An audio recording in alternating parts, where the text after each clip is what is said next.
I guess now I know why Mom didn't like me playing with the music box.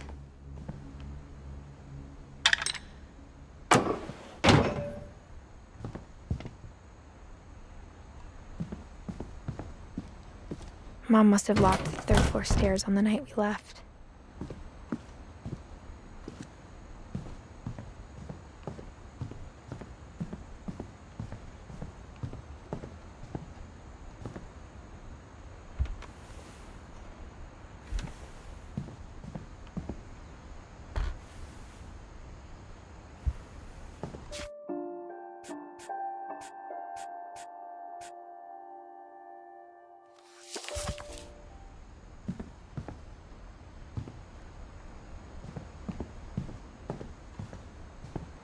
It's funny.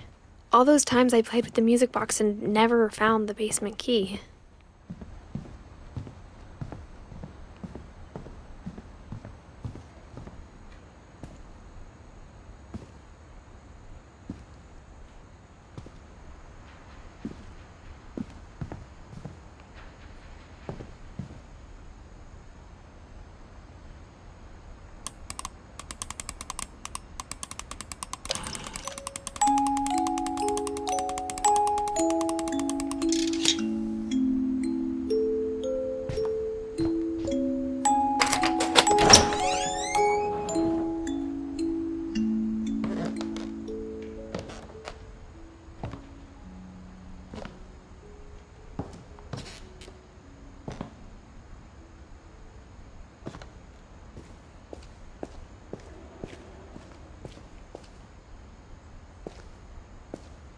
Mom said the basement was off limits, unless I wanted another tetanus shot.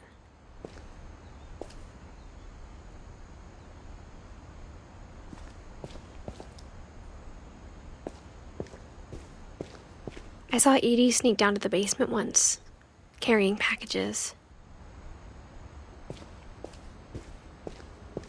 I thought maybe she was hiding presents.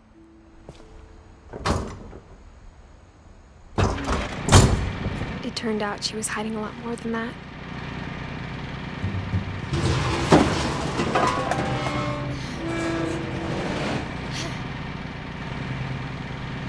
I remember asking Mom once about where Walter had gone. She said after Barbara died, he got as far away as he could.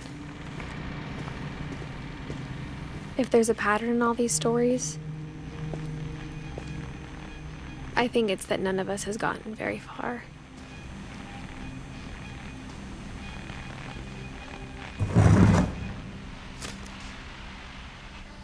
Goodbye, everyone. I can't believe I've been down here for 30 years. On that first day, after the shaking started, I didn't think I'd survive a week.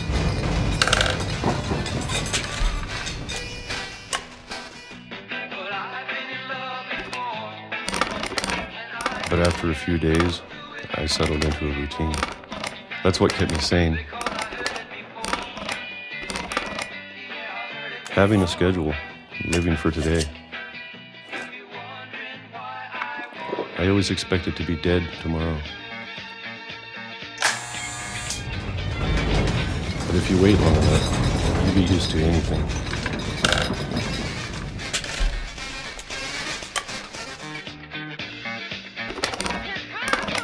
Even a monster on the other side of the door starts to feel normal.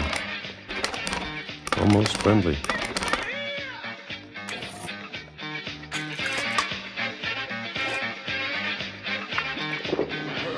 And then one day, everything just stopped. Whatever that thing was, it was gone.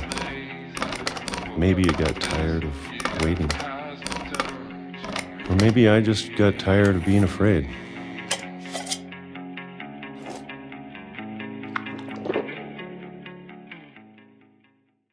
It's been a week now, the longest in 30 years. I'm done waiting. I have to leave while I still can.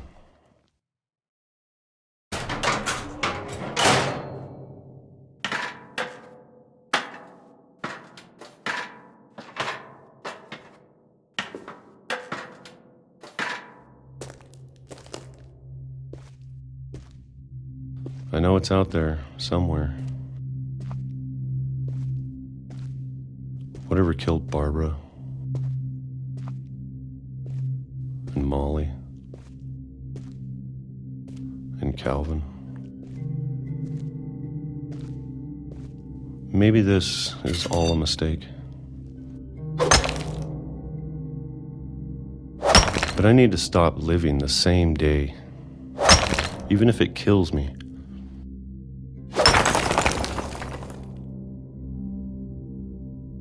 Whatever's out there, I want you to know I'm ready for it.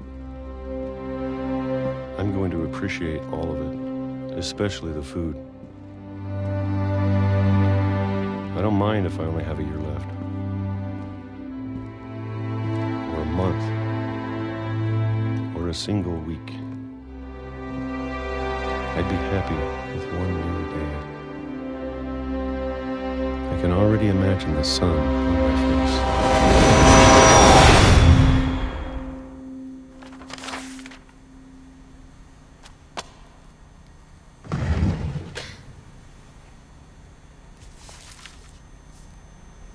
Walter died when I was 6. I can't believe my mom never told me he was down here. I'm sure my mom was trying to protect me.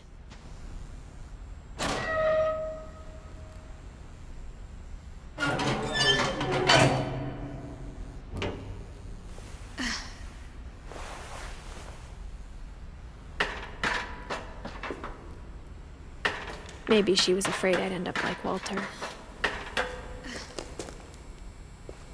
But if she never told me about an uncle under the house,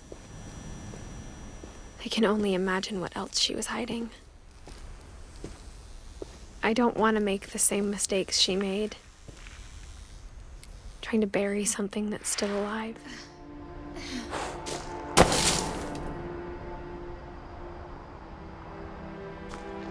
Now that there's only one of us left, or maybe 2,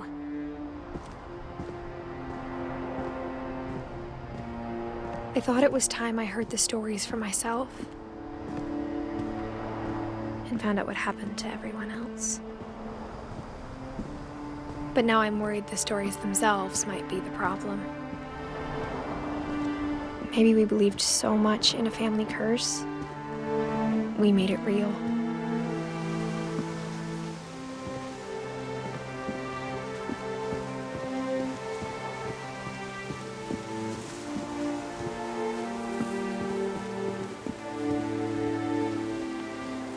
I don't know if I should even be writing this.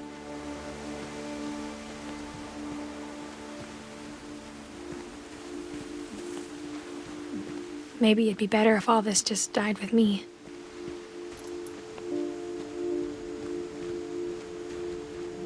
But I thought you should know about your family.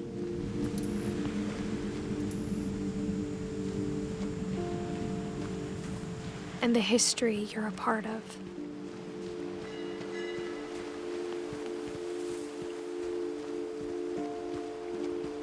Though to be honest, I feel as lost as you probably do right now.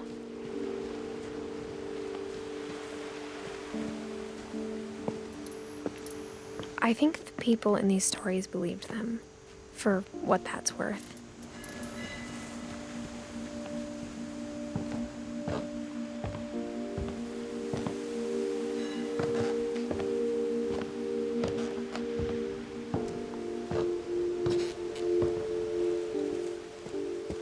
And when you look at the house, that history of imagination and stubbornness and madness, any of it seems possible.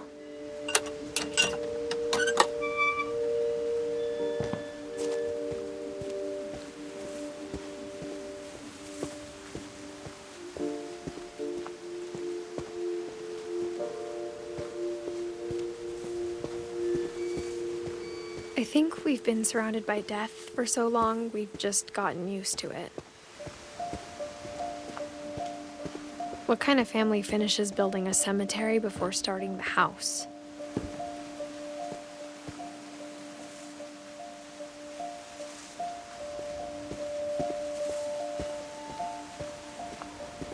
It's It's embarrassing for me to admit this, but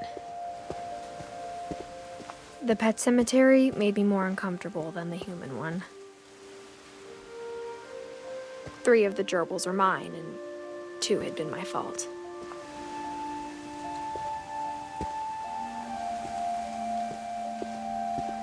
Sven built the house, but it was Edie who designed the cemetery.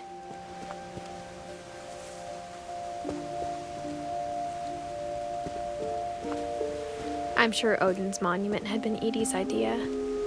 My mom was always trying to move on, but for Edie, the past never went away.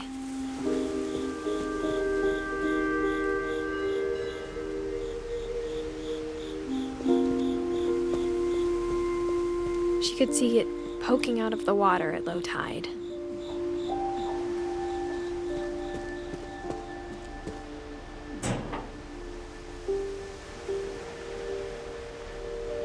Edie said she dreamed about the old house every night.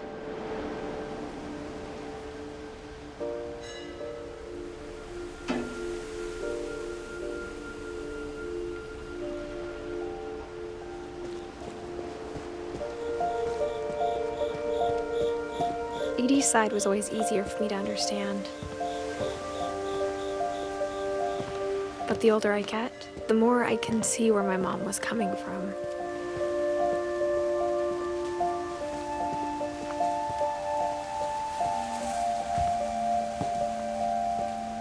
She lost 2 of her brothers, just like I did. I get why she tried so hard to protect us. There's so many things I wish I could ask my mom now. Part of me thinks this is what she wanted all along. For me to come back someday and find everything out for myself.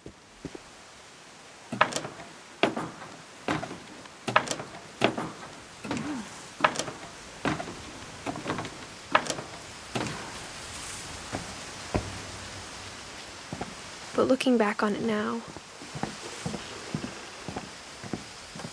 if she told me there was going to be so much climbing, I never would have come when I was 22 weeks pregnant.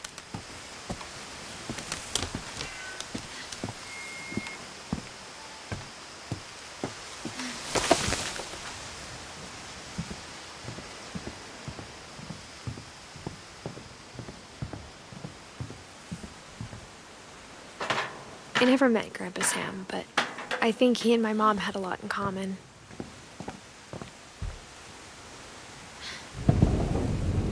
They were both pretty intense. Instead of hiding from death, Sam seemed to go out of his way to meet it.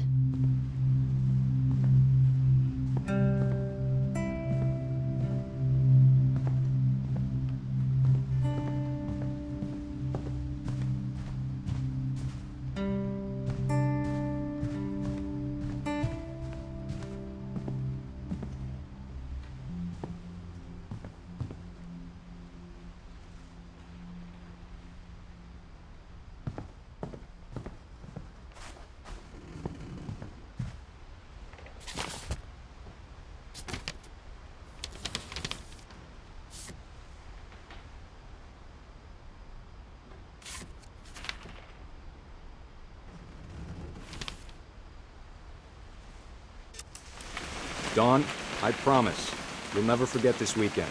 Yes, sir. These memories are gonna last a lifetime. Am I gonna have to shoot anything? It's a hunting trip, Dawn. Shooting is strongly encouraged. Not quite.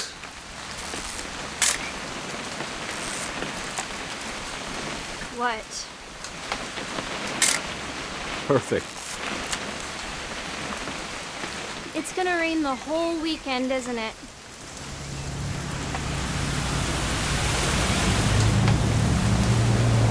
Please just take the damn picture.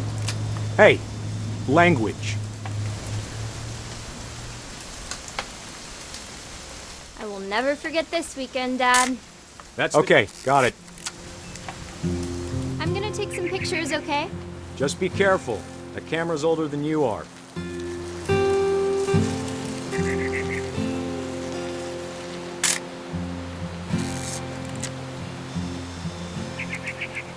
You're right, Dad. It's starting to clear up.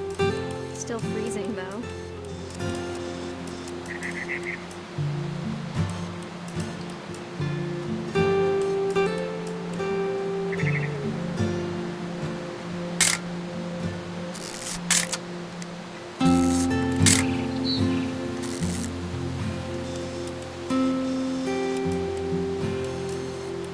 Definitely should not have drunk all that coffee. Hey! That's a keeper. Hold still while I take a picture of you. I'm just saying, I'm not always gonna be here, Dawn. You'll need to remember this stuff, if you want to survive. I'll be fine, Dad. You know who else thought he was gonna be fine? Some guy who died. Dawn, I'm being serious. I know, Dad. You're always serious. Doesn't being out here make you want to chill out? Well, to tell you the truth, I haven't been out here in 20 years.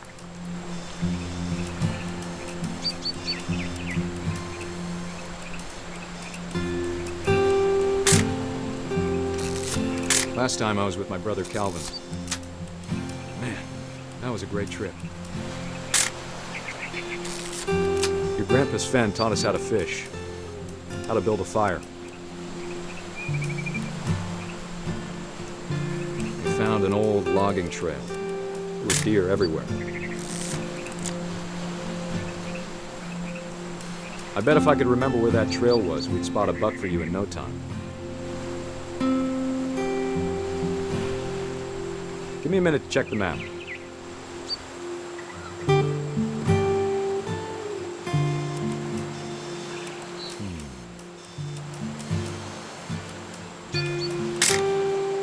Dawn, don't you think you could find something more interesting to photograph?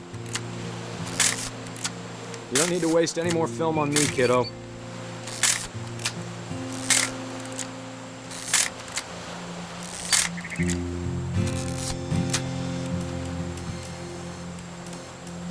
Let's see.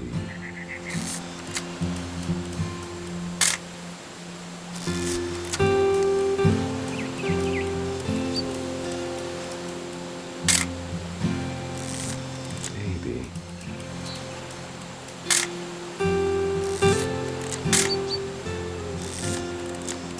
Or was it?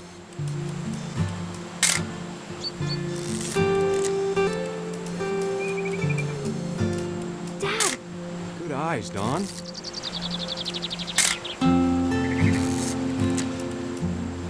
Before you take the shot, let me get a picture of you.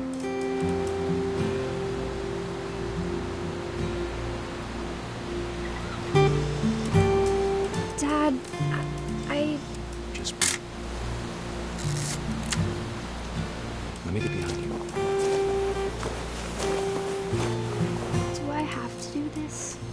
Dawn, you don't have to do anything. But if you want to survive...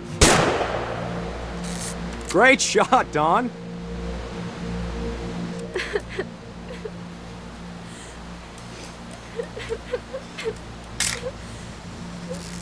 I'm proud of you, Dawn. Always remember that, okay?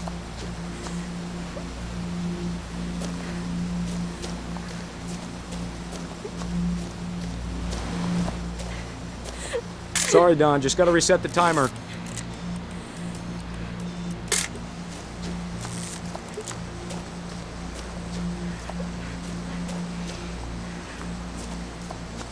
Dad, it's twitching. I think That's it's totally so- normal, Dawn. Just focus on the camera. Try not to think about... Dad!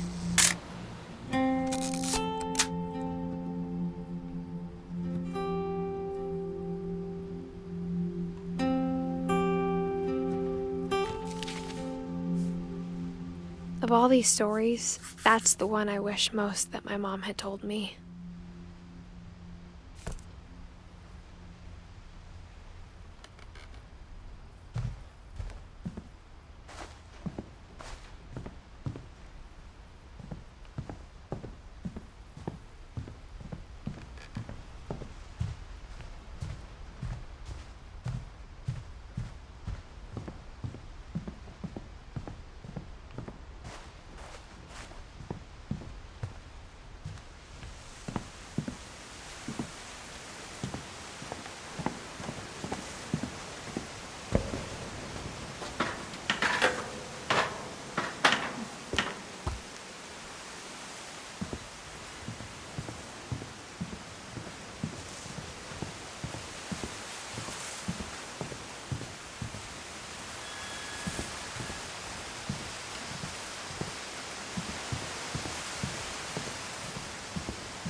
Sam spent his life shooting photos, but Mom said he got nervous being in front of the camera. I guess we're all afraid of something.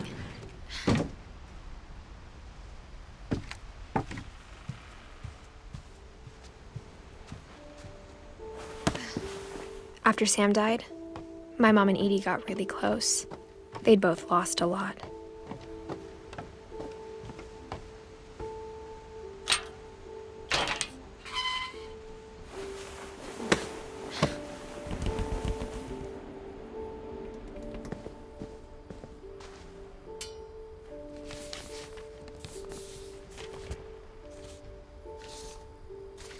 Dear Kay, do you remember the way Gregory used to laugh when he thought he was alone? Like something funny was happening, but only he could see it.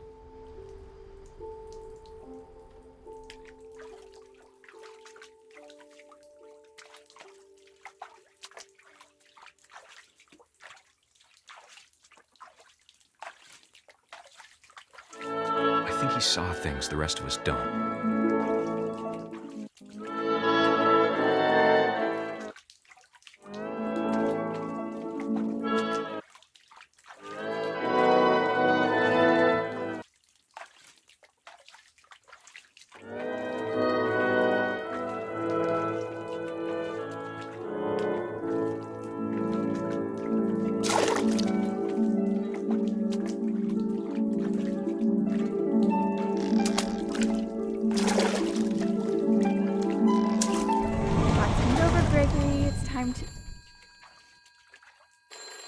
Hold on, sweetie.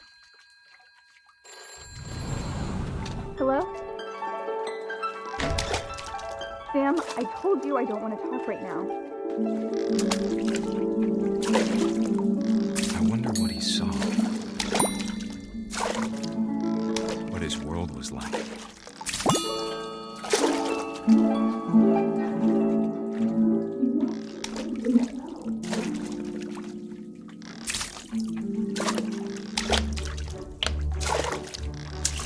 He reminded me so much of Calvin.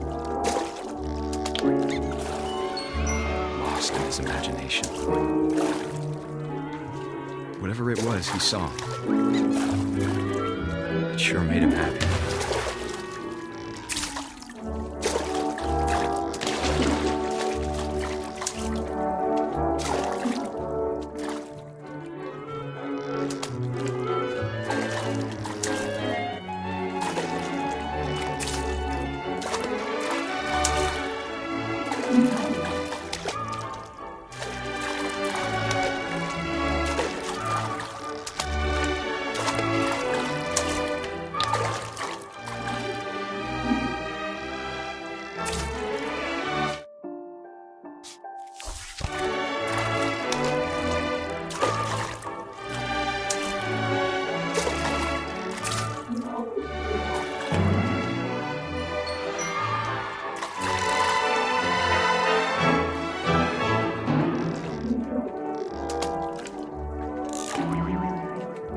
I know how silly it sounds.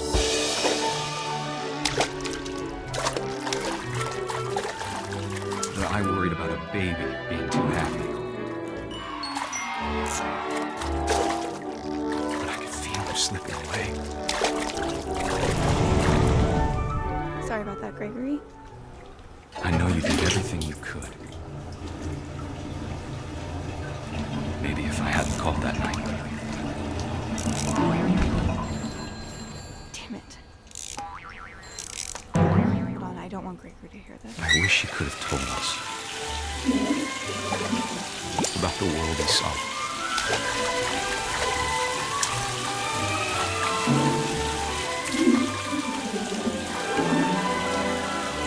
There's so much I don't understand about Gregory, about everything.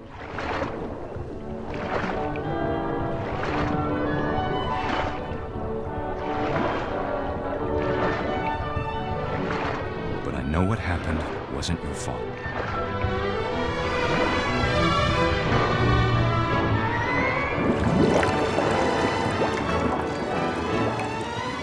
I'm sure he's happy. And he'd want you to be happy too. Good luck, Kay. Love, Sam.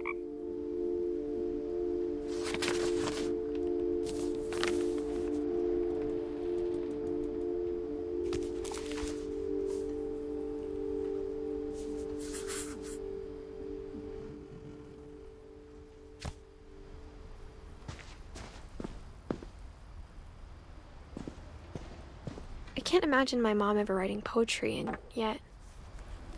A poem for Gus, who always said the wedding was a bad idea.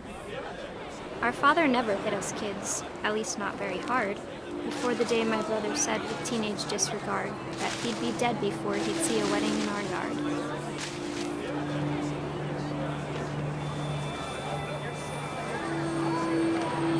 My father made him come, of course, but Gus stood far apart, just flew his kite and bottled up the storm inside his heart.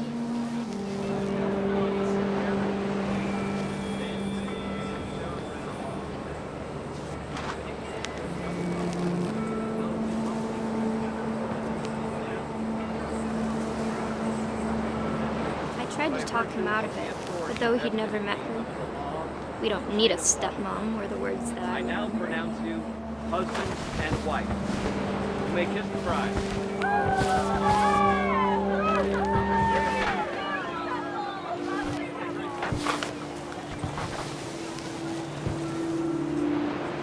When the time for photos came, Dad ordered him to come here. But Gus declined, and as a sign held up his middle finger.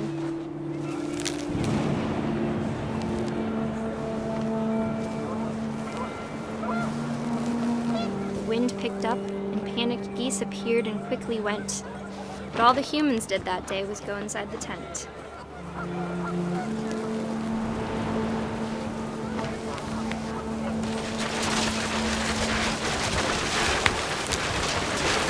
The rain came down in buckets then, but no one seemed afraid that nature might destroy the tent our dad had crudely made.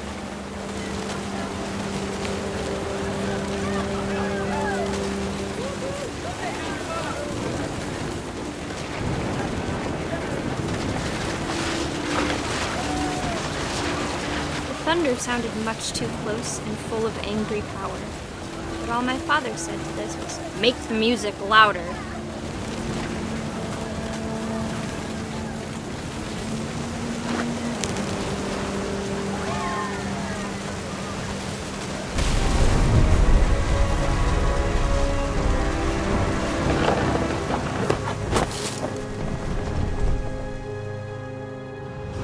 I wish that I could truly say I thought about you on that day. Out there on the beach alone, just you, the wind, the sea, and foam. But I didn't, until we found you.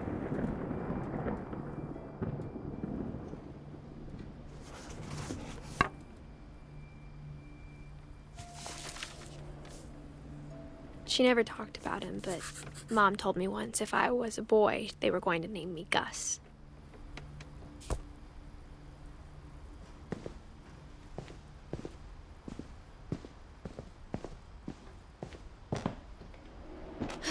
My mom moved up to the loft after her brothers died. At the time, it was as far away as she could get.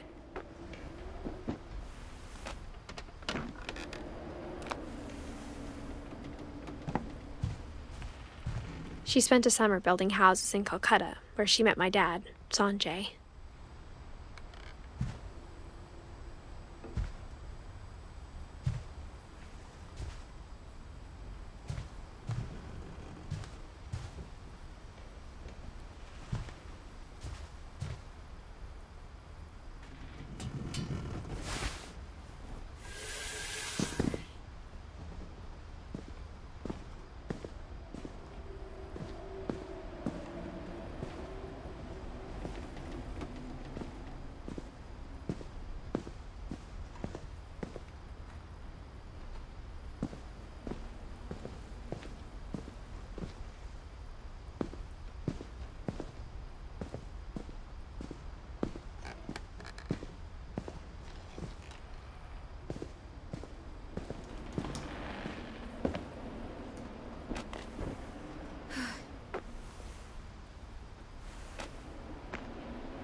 Religion was another thing my mom never talked about, but I think it helped her a lot after her dad died.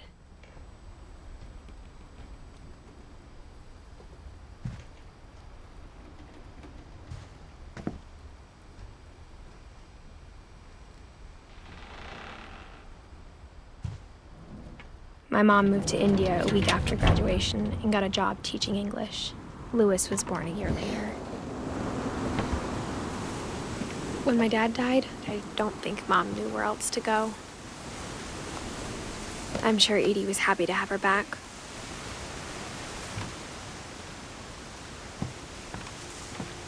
The house had to get a little bigger, but Edie was used to that. And for a while, things were good, almost normal.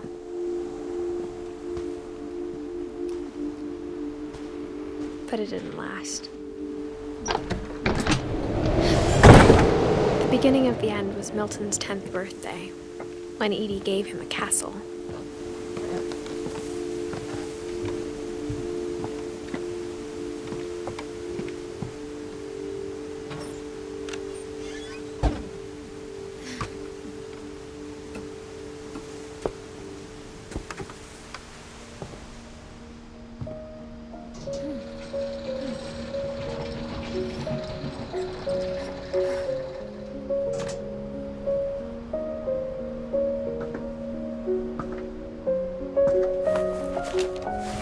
Milton Finch in The Magic Paintbrush.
I was 4 when Milton disappeared.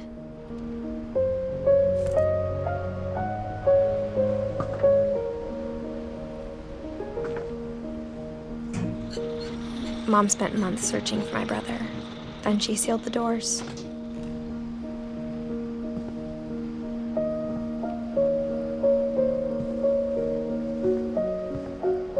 Whatever Milton had found in the house, Mom didn't want it getting out.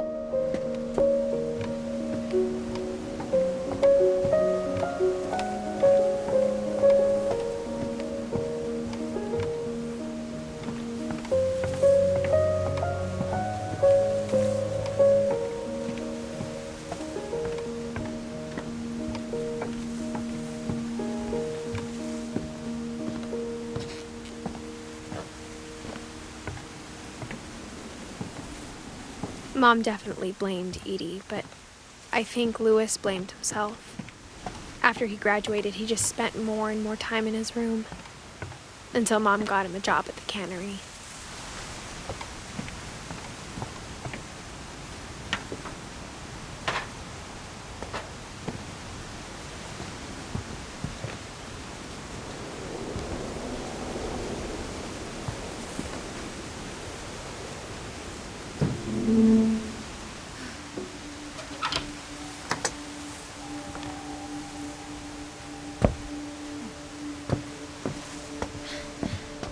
Louis's room smelled very, very familiar. That part of him lived on.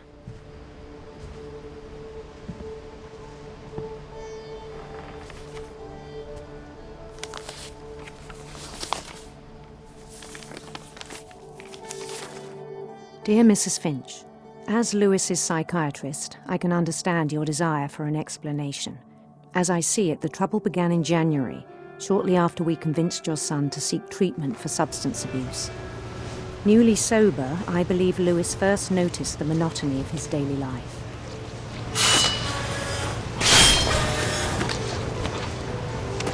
He kept working at the cannery, but he withdrew part of himself. In our sessions, I saw the same behavior. His mind began to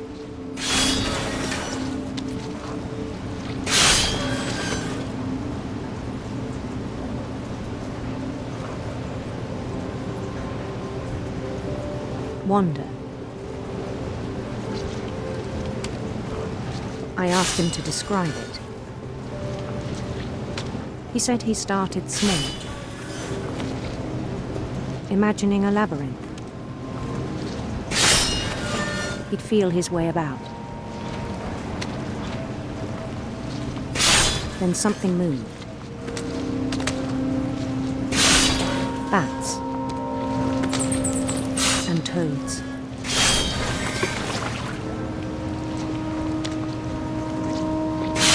And things that have not names.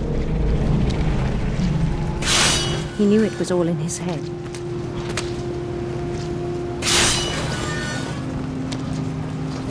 But he took it very seriously. I had hoped he'd find himself.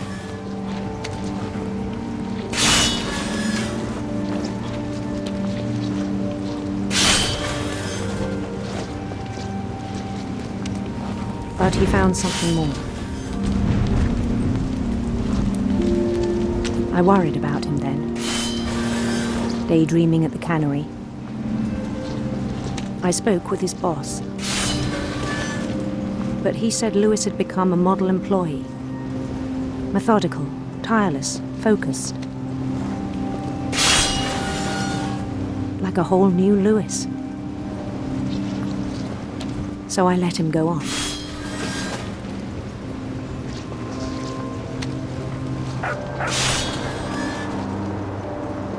I even encouraged him. It seemed very promising at first. He told me he'd made a new friend.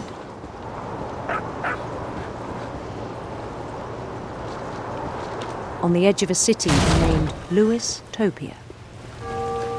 He built the city up slowly, brick by brick.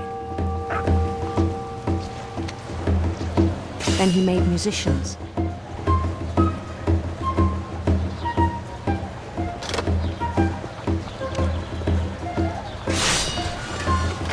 And songs for them to play.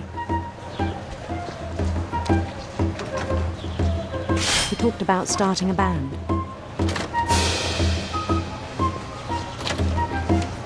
And he was always humming something.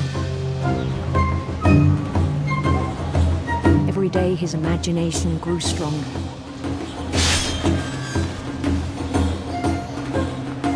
He no longer spoke at the cannery.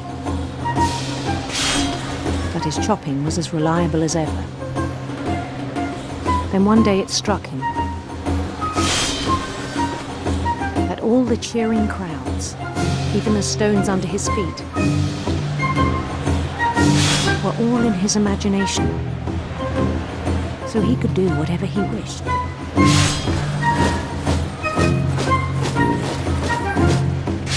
He held an election for mayor. And he won. They begged him to stay, but his mind was already wandering.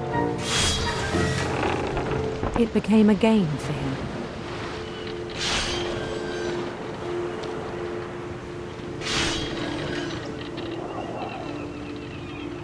He'd conquer a city, then immediately push on.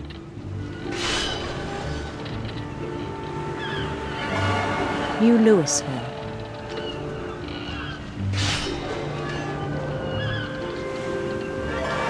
St. Louis. He started drifting away from our reality.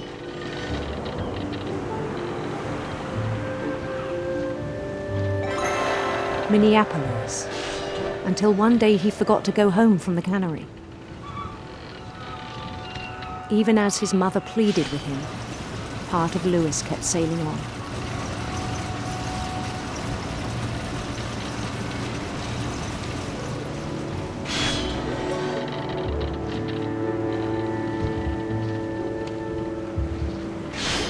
In Lewisburg, he heard rumors of a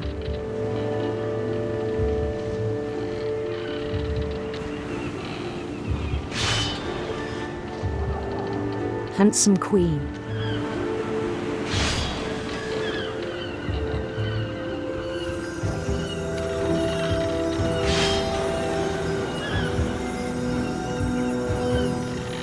The queen was on her own quest for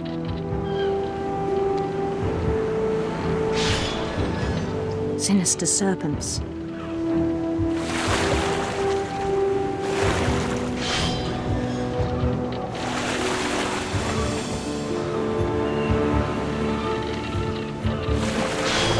He followed the sound of her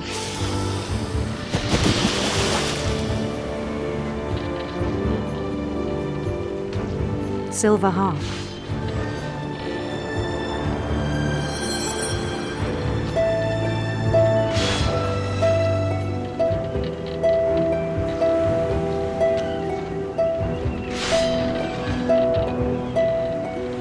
His chase led him to a golden palace east of the sun and west of the moon. Even then, his logic remained sound. He knew the world was all in his imagination.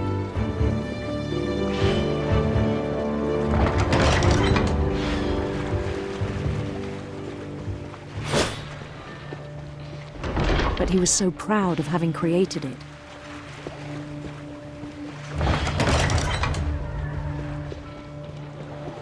In his own eyes, he'd become something greater than a king.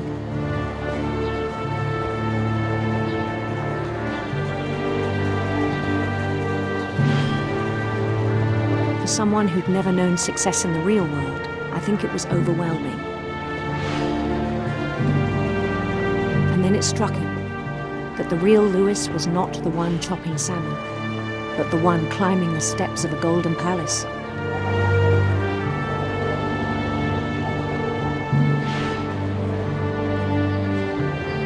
My imagination is as real as my body, he told me. It was hard to argue with him.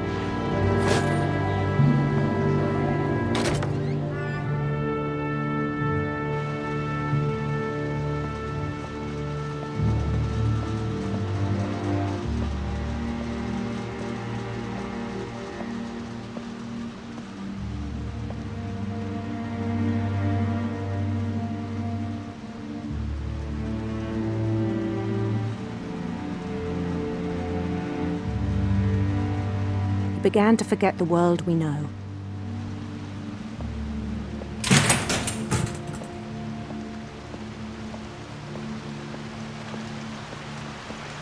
I think it pained him to remember Lewis, the cannery worker.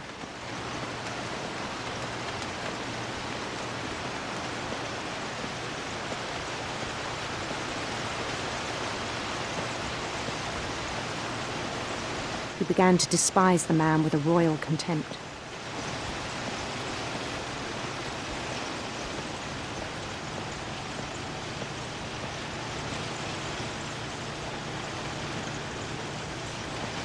I still thought I could save him.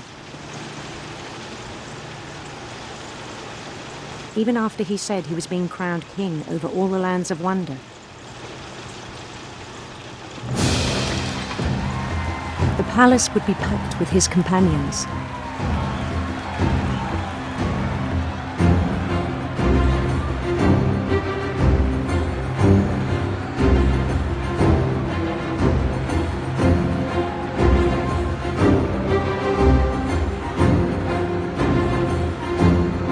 Including the wise Calico who'd insisted on advising him.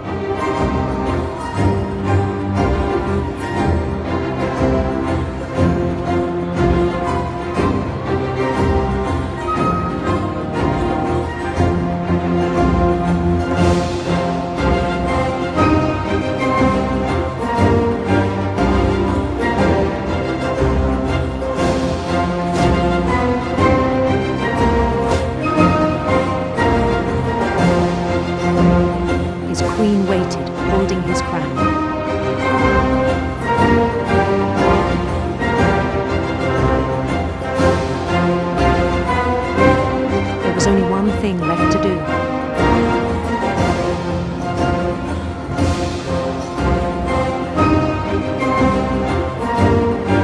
Bend down his head.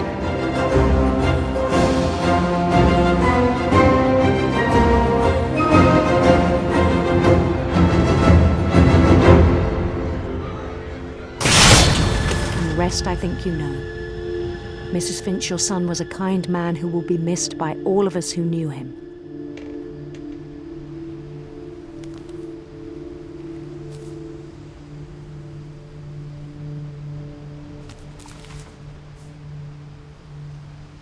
My brother was really cool.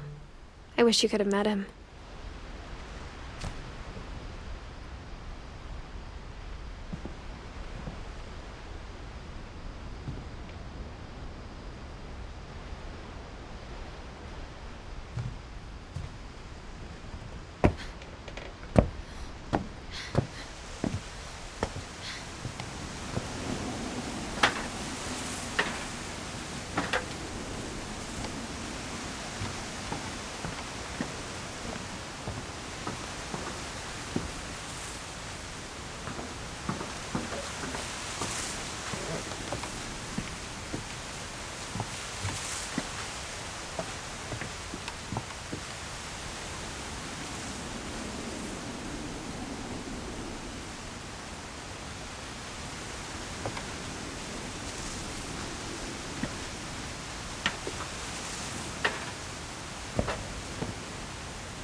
On the way back from Lewis's funeral, my mom told me to start packing.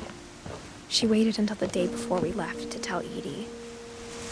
I'm not sure if she wanted to make it easier or harder.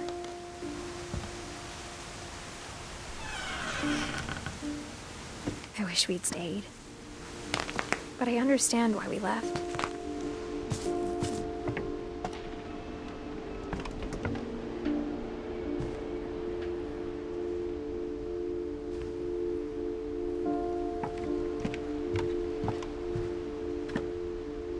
My mom ended up leaving everything behind.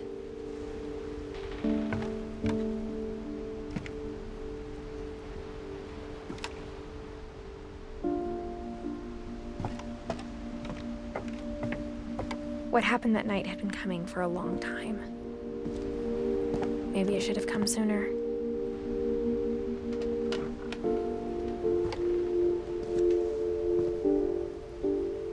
But it had to end one way or another. All that's left now is to tell you about that last night.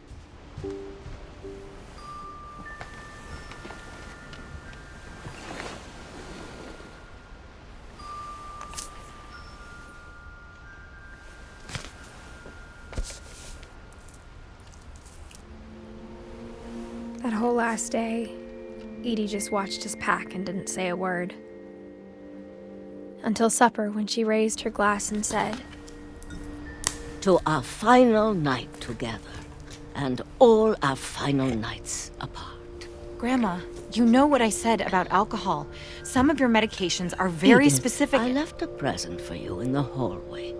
Why don't you go open it? The grown-ups have to argue now. I'm sorry, you're right. We're all leaving tomorrow. Let's just enjoy our last... I'm not leaving. Edith, you're excused.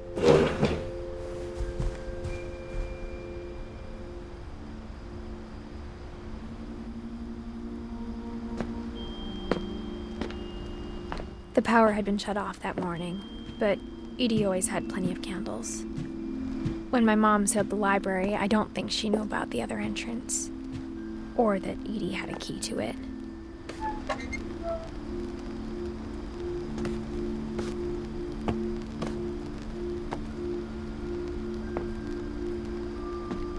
That thing you're afraid of isn't going to end when you leave the house. Edith has a right to know these stories. My children are dead because of your stories. I think it's best if Edith and I leave tonight. We'll have the nursing home send a van for you in the morning. Okay? Dear Edith, there's so many stories I wish I could tell you, but there's only time for one. This is about what happened on the night you were born. That night, the tide went way, way out. It was the first and last time I ever saw the old house aground. There'd been an earthquake out in the middle of the ocean. They called it the lowest tide in 1,000 years. God, it smelled awful. You know, I've seen that house every day of my life.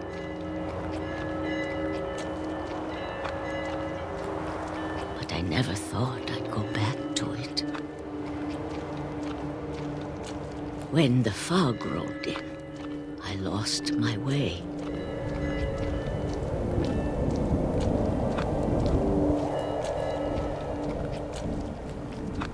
I got turned around.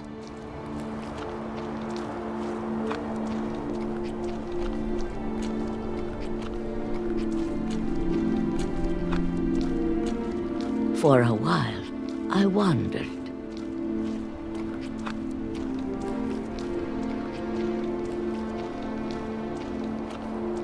I started seeing things.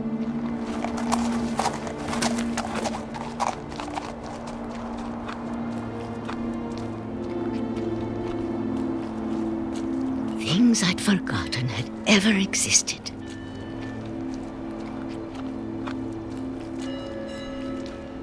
But when I saw them, they felt like old friends. That night, a lot of things came back to me. Or maybe I came back to them.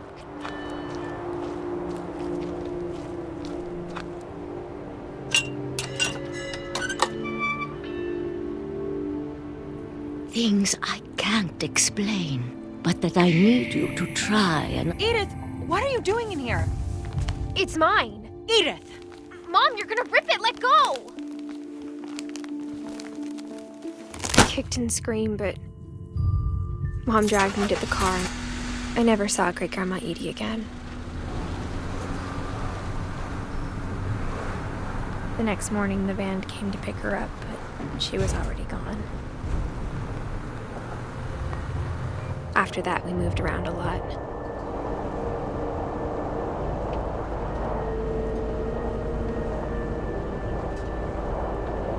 We both tried to make the best of it.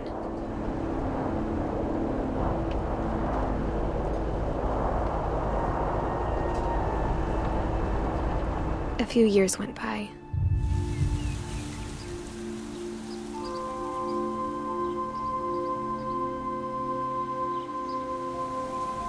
My mom didn't like to talk about it,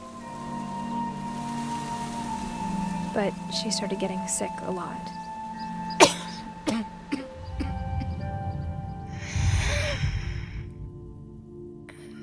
She got better for a while,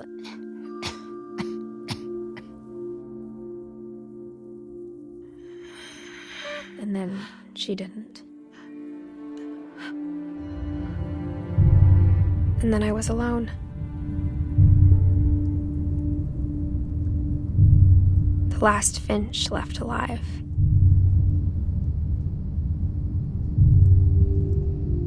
Until I found out about you. I'm still not sure what to tell you about all this. If we lived forever, maybe we'd have time to understand things. But as it is, I think the best we can do is try to open our eyes. And appreciate how strange and brief all of this is.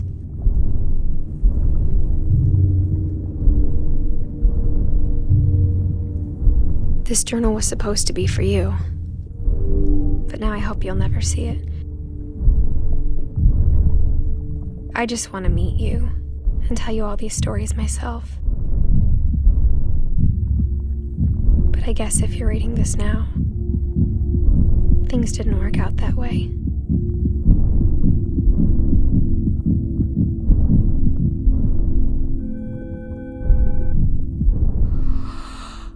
This is where your story begins.